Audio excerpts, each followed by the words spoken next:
အခန်းလေးကညာစင်တိုက်နှင့်ဖြစ်ရဆံမျာ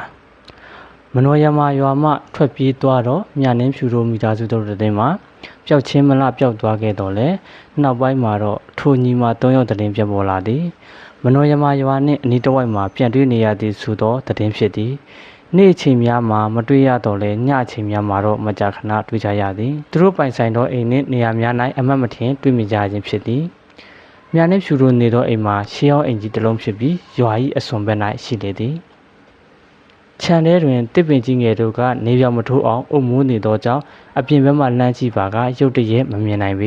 ဆွေမျိုးသားချင်းများကလည်း၎င်းတို့မိသားစုမရှိတော့သည့်နောက်ပိုင်းအိမ်နှင့်ခြံဝန်းတကားတို့ကိုတောကလောက်ကြီးများဖြင့်ပိတ်ထားကြလေသည်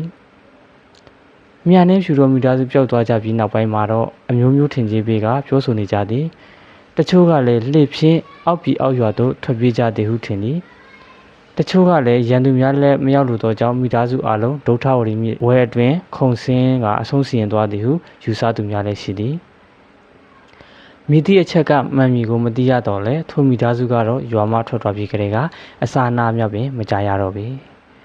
ထိုဖြစ်ပျက်များဖြစ်ခဲ့ပြီးလအနေငယ်အကြာမနောယမရွာ၌ထူးခြားမှုများမြင်တွေ့လာကြရသည်မြနှင်းဖြူတို့နေသောအိမ်ကြီး၌မိရောက်များမြင်တွေ့ကြရသည်အိမ်ထဲတွင်တွာလာနေတော့လူရည်များမြင်ကြသဖြင့်မြနှင်းဖြူတို့မိသားစုပြန်ရောက်လာကြလေသလားဟုထင်မှတ်ကြသဖြင့်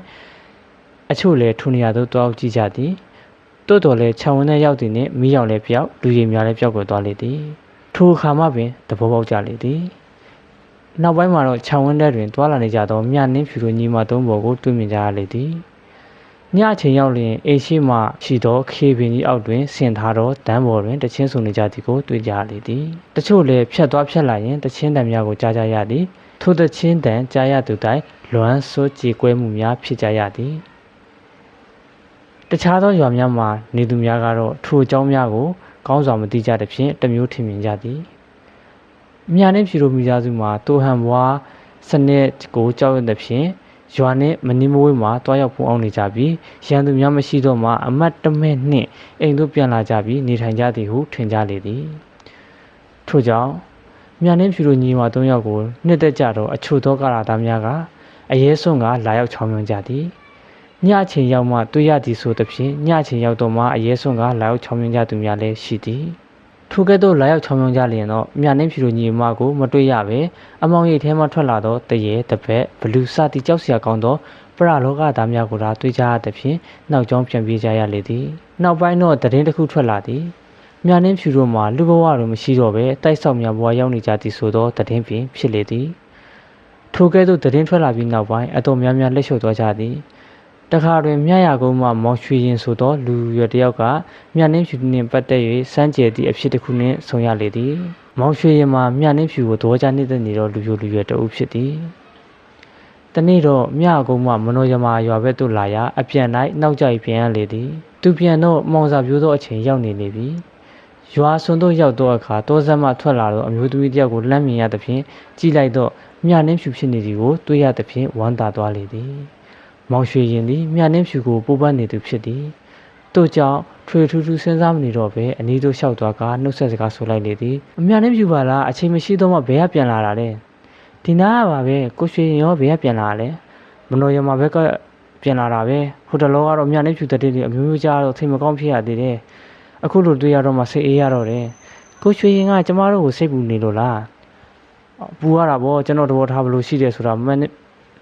ပူရတာပေါ့ကျွန်တော်သဘောထားဘလို့ရှိတယ်ဆိုတာမြနှင်းဖြူမရိပ်မိသေးဘူးလားမပြောမဲနဲ့ဘလို့လုပ်သိမှာလဲဒီလိုဆိုတော့လေအခုလိုခွင့်ရရတော့ပြောချင်တဲ့စကားပြောရမှာပေါ့တခြားတော့မဟုတ်ဘူးကျွန်တော်ကဟိုးရင်ကလေးကမြနှင်းဖြူပေါ်မြစ်တာရှိခဲ့တာပါဒါနဲ့မြနှင်းဖြူသဘောထားကိုလည်းသိကြတယ်ချက်ချင်းတော့ဘယ်သိရပါမလဲရှင်ကဖွင့်ပြောလာတော့ကျွန်မဘက်ကစဉ်းစားဖို့တော့အချိန်ပေးရမှာပေါ့ဒါထက်မေးပြရစီအောင်ကျွန်မကိုဘာလို့ကြောက်ရင်မြစ်တာရှိနေတာလဲပြောပါဦးမြနှင်းဖြူကဒီနေ့မှအလားဆုံးအချောဆုံးမိကလေးတူပါပဲဒါကြောင့်သဘောကျတာပါဒါဖြင့်ကျမရုပ်ကအကြည့်တန်နေကောအခုလိုမြစ်တာရှိပေးနိုင်မလားအကြည့်တန်လည်းကျွန်တော်ကတော့ချစ်နေမှာပါပဲဒါဖြင့်ခဏလောက်မျက်စိမိတ်ထားပေးပါမျက်စိပြန်ဖွင့်ရင်ရှင့်ကိုကျွန်မအဖြေပေးမယ်ဟုပြောသဖြင့်မောင်ရွှေရင်လည်းဝမ်းမြောက်ဝမ်းသာမျက်စိမိတ်လိုက်လေသည်အတန်ကြာတော့မှမျက်စိဖွင့်ကြည့်လို့ရပါပြီဟူသောအတန်ကြာသဖြင့်မျက်စိဖွင့်ကြည့်လိုက်ရာမြနှင်းဖြူကကြောပြီးပြီးရက်နေလေရာမျက်နာကိုမမြင်ရပဲဒီဘက်လည်းကြည့်ပါဦးကျမမျက်နာရုပ်ဆိုးနေရောတကယ်လက်ခံမလား အိုးကျွန်တော်ကစကားတစ်ခုပြောထားပြီးရင်ဘယ်တော့မှဖြစ်တတ်ဘူးမြန်နေဖြူလဲဘလို့ချင်းနေပဲမြစ်တာရှိနေနိုင်ဒီဘက်ကိုလာလှည့်ပါအောင်ဟုပြောတော့မှသူ့ဘက်ကိုလှည့်လာလေသည်အောင်မလေးဗျာဘလို့မျက်နှာကြီးလဲသူမြင်တော့မြန်နေဖြူမျက်နှာမှာစောစောကမြင်ရသည်ချုံမလာပါတော့မျက်နှာမျိုးမဟုတ်ပဲကြောက်စရာကောင်းသောမျက်နှာမျိုးဖြစ်နေပြီတော့သည်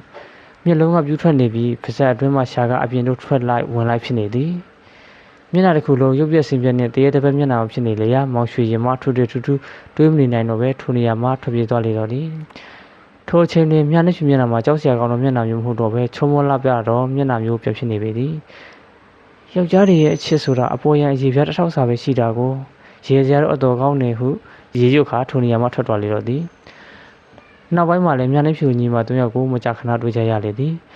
ထိုသတင်းကိုတူဟန်ဘွားကြားသောအခါ၎င်း၏လူယုံသောအချို့နှင့်စစ်တီအချို့ကိုမနောယမရွာတို့ဆေလွတ်လိုက်လေသည်ထိုရွာတို့ရောက်ပြီးစုံစမ်းကြည့်သောအခါရွာသားချို့ကပြောလိုက်သည်သူတို့ကိုတွေ့ကြရင်ဒီရွာကိုလာရှာလို့တွေ့ရမှာမဟုတ်ဘူးဒုထဝရီမြို့ဘက်ကံကိုတွားရှာမှတွေ့နိုင်တယ်သူတို့ကအဲ့ဒီမှာဘုံနေတယ်ဟုပြောတဲ့ဖြင့်ရွာမှညွှန်ပြလိုက်သည့်အတိုင်းဒုထဝရီမြို့ကံဘက်တွားကလိုက်ရှာဖွေကြလေသည်ညနေပိုင်းသို့ရောက်သောအခါလူမရှိသောမြို့ကံတနေရာ၌အမျိုးသမီးတယောက်ကိုတွေ့ရတဲ့ဖြင့်ဝိုင်းဝန်းဖမ်းဆီးလိုက်ကြသည်နင်မรู้လဲမြနေဖြူပါရှင်ဒါဖြင့်ထွက်ပြေးနေတဲ့ညီမ3ယောက်ပဲပေါ့ကျန်တဲ့လူတွေပဲမှာလဲဟိုဘက်ကမ်းနားမှာပုံနေကြပါရှင်အဲ့နေရာကိုနေကိုယ်တိုင်လိုက်ပြောပြစမ်းလိန်ညာရင်တော့နေရာမှာတင်တက်ပြစ်မယ်မလိန်ဝမညာဝမအောင်ရှင်ခုပြောဆိုကရှေ့မှလမ်းပြကခေါ်ဆောင်သွားလေသည်တူဟန်ဘွားလွတ်လိုက်သူများမှာ10ယောက်ခန့်ရှိပြီးလက်နက်များကင်ဆောင်ကနောက်မှလိုက်သွားကြလေသည်ဒုထဝရီမြစ်ကမ်းတစ်တော်များထူထပ်သည့်နေရာသို့ရောက်သောအခါဂူဘဝတစ်ခုကိုတွေ့ကြရလေသည်အချိန်မှာနေဝင်ချိန်ဖြစ်တဲ့ဖြင့်ပတ်ဝန်းကျင်တစ်ဝိုက်မှာလည်းအမောင်ရီများတန်းလာနေချေပြီထိုနေရာရောက်တော့မြနှင်းဖြူကပြောသည်ကျမတို့မိသားစုတွေဒီကူထဲမှာရှိကြပါတယ်ထို့သူပြောတဲ့ဖြင့်လက်နက်များကိုအသင့်ကင်ကဂူတွင်းသို့ဝင်ကြလေသည်အတွင်းရောက်တော့အထဲမှာမင်းရောက်တချို့မြင်ရပြီးစကားပြောနေကြသောအတန်များကိုလည်းကြားသဖြင့်ဝမ်းသာသွားကြလေသည်မင်းတို့ကဒီကူထဲမှာပုံနေလို့ရှာမတွေ့တာကိုဒီတစ်ခါတော့ငါတို့လက်ကမလွတ်တော့ပါဘူးကွာဟုကျင်းဝါကဝင်သွားကြလေသည်သို့တော့သူတို့ထင်တယ်လို့တော့မဟုတ်ပါချေမိအောင်များမြင်ရပြီးလူသားများကြားတော့လေအထက်ရောက်တော့တယောက်မှမတွေ့ကြရပြီထို့ကြောင့်စုံဝင်သွားရင်းနဲ့ပင်အတွင်းသို့ရောက်သွားကြလေတော့သည်ထိုချိန်ရောက်တော့မှမိအောင်လည်းအပြောက်အသက်များလည်းတိတ်ဆိတ်ငြိမ်သက်သွားလေသည်သူတို့မိတို့များအစင်သင့်ပါမလာတဲ့ဖြင့်မိမထွန်းနိုင်ပဲဘာမျှမမြင်ကြတော့ပဲခေါ်လာတော့အမျိုးသမီးအတန်လည်းမကြားတော့ပဲအခြားအတန်များသာကြားလေသည်လူတို့စကားပြောသောအတန်များမဟုတ်ဖေတဟီဟီတဟာဟာနဲ့ရေမောနေတော့အတန်များဖြစ်သည်ကြည့်လိုက်တော့အမောင်ကြီးထဲမှာကြောက်စရာကောင်းသောပုံပန်းတံများရှိကြသည်တရေတပည့်နှင့်ဘလူးများထွက်ပေါ်လာကြလေသည်ထိုခါမှကြောက်လန့်တကြားဖြင့်ထွက်ပြေးကြလေတော့သည်သို့တော့မရတော့ပေဝင်လာတော့ကူပေါင်းမှကြောက်သွန်းတုံးဖြင့်ပိတ်ဆို့နေလေသည်ထိုအခါမှတူဟန်ဘွားလွတ်လိုက်တော့စစ်တီရဲမဲ့တို့မှထွက်ဖောက်မရှိသောတဖြင့်ကြောက်လန့်တကြားဖြစ်ကြရလေသည်ထို့သို့ရှိနေစဉ်မှာပင်တနေရာမှာမိမတယောက်၏အတန်ကိုကြားရသည်ငါတို့မိသားစုကိုဒုက္ခရအောင်လုပ်ခဲ့တဲ့လူရုံမာတွေဒီတခါတော့နင်တို့တေးရမယ့်အလဲပဲနင်တို့ကိုတတ်ပြီးငါတို့တိုက်ကိုမကောင်းဆိုးဝါးအနေနဲ့တက်လုံးထားမယ်အတန်ကြားတော့လဲလူကိုမမြင်ရပေနောက်ဆုံးမှာတော့တရေတစ်ပတ်များကသူတို့ရှိရာသို့ရောက်လာပြီးတယောက်မကြံတက်ဖြတ်ပြစ်လိုက်လေတော့သည်တို့ဖြင့်သူဟန်ဘွားမှာ၎င်းလောက်လိုက်တော့လူယုံများနဲ့စစ်တီရဲမများတယောက်မှပြန်ရောက်လာတဲ့ဖြင့်ရန်လူများနဲ့တွေ့ကတုတ်တင်ခံရပြီးယူဆတဲ့ဖြင့်နောက်တစ်ချိန်မှာလည်းပိုများသောလူများဖြင့်လွတ်လိုက်နေသည်ထိုသူများလည်းပြန်မရောက်လာကြတော့ပေနောက်တော့ထပ်မှန်မလို့ဝန်တော့အင်းဝါတွင်သူဟန်ဘွား၏နောက်ပါတို့သည်တမျိုးလုံးဖြတ်စီကြသည်ရှေးလူတို့၏ကောင်းမှုထာဝနာစေတီများကိုဖျက်ကြသည်ထွင်းဖောက်၍ထာဝနာတို့ကိုယူသည်ကျောင်းများကိုမိရှုဖျက်စီသည်ရဟန်းတန်ဃာတို့ကိုဥပေတံမြင်ဖြင့်အစိုးလိုက်အပြုံလိုက်တပ်ဖြစ်သည်မြို့မှာရှိသောတထေးကြွယ်တို့ပိုင်ဆိုင်သောဥစ္စာပစ္စည်းတို့ကိုမတရားသိမ်းယူသည်မရလျင်တပ်ဖြတ်ပစ်သည်အပြုံများသာမကလင်ယောက်ျားရှိသည့်တိုင်အရွယ်သေးသောမိမငယ်တို့ကိုတင်ပတ်၍တာများပြုကြသည်ထို့ကြောင့်အတွင်းလူများကမင်းကြီးရန်တော်ကိုလျှောက်ထားကြလေသည်ထိုစဉ်ကမင်းကြီးရန်တော်မှာတူဟန်ဘွားလက်အောက်တွင်အမှုတော်ထမ်းနေခြင်းဖြစ်သည်မင်းကြီးဒီရှမ်းဆိုးတို့ကိုမတုတ်တင်နိုင်တော့တိုက်ပြပြရချေတော်မူဥပေတံမြင်ဖြင့်တပ်ဖြတ်မှသာတင့်တော်ပေမည်ဟုပြောသဖြင့်မင်းကြီးရန်တော်လည်းစီမံလေတော့သည်တက်ကရေ904ခုနှစ်ရောက်သောအခါတူဟန်ဘွားအားယာယီနှံပြု၍နေရမည်ဟုပညာရှိတို့ကလျှောက်ထားသဖြင့်ထိုကိစ္စအားမင်းကြီးရန်တော်ကစီမံရသည်မင်းကြီးရန်တော်ကလူယုံတော်များကိုအရင်ဆေလွတ်၍ယာယီနှန်းဆောက်သောနေရာတစ်ဝိုက်တွင်ဓာလန်လက်နက်တို့ကိုကြိုတင်မြုပ်ထားစေသည်မိမိမြုပ်ထားသောနေရာများကိုလည်းအမှတ်အသားပြုထားကြစေသည်ထို့သောစီမံပြီးလက်ရွေးစီရဲမတို့အားကြိုတင်မှကြားထားလေသည်ကိုမြုပ်တဲ့လက်နက်တွေကိုအမှတ်အသားလုပ်ပြီးတော့အဲ့ပုံမှာနေကြငါအရေးအခြေကိုကြည့်ပြီးတော့ငါထားတာနဲ့ လက်နဲ့ကိုတခါတည်းယူပြီးတော့မှတွေ့တဲ့အမှတ်တွေအကုန်ခုတ်လိဟုမှားထားလေသည်ယာယီတင်းနေပြီးတော့အခါသူဟန်ဘွားကမင်းကြီးရန်အောင်မေးသည်ငါဘလို့နေရမလဲမြန်မာတို့ရဲ့ဒလေထုံးစံအရမိမိတို့ရိုးရာအလိုက်အိုစားဆင်၍ကိုအဖွဲနှင့်ကိုခွဲနေရပါသည်လက်နက်ကင်ဆောင်ခြင်းအလေးမရှိစေပဲယဉ်ကျေးစွာနေထိုင်ရပါသည်ဖေဟာဟုလျှောက်တော့အခါရှမ်းများကရှမ်းရွာဝတ်စုံများဝတ်ဆင်၍မြန်မာများကမြန်မာရိုးရာဝတ်စုံများဝတ်ဆင်ခါစားသည်ဝတ်စုံကိုကြည့်တဲ့နှင့်ဘယ်ဟာမြန်မာဘယ်ဟာရှမ်းဆိုတာအလွယ်တကူသိနိုင်နေသည်မြန်မာအမတ်များက၎င်းတို့ကြိုတင်မြုပ်ထားတော့ဓာတ်လှန်လက်နက်များပေါ်၌နေရာကြလေသည်သူဟန်ဘွားသည်ယာယီတင်းနှန်း၌ဆက်မြတ်နေစဉ်ဓာတ်ကောင်းများအကြောင်းကိုမေးသဖြင့်မင်းကြီးရန်အောင်ကရင်းနွယ်ပါဓာတ်အကြောင်းပြောပြလေသည်ရင်းနွယ်ပါဓာတ်ကမြည်တုဓာဖြစ်သည်နည်းဟုအရှင်နရပတိကင်ဆောင်သောသာဖြစ်သည်အရှင်နရပတိမှာမင်းကြီးရန်အောင်၏အကူတော်ဆက်သည်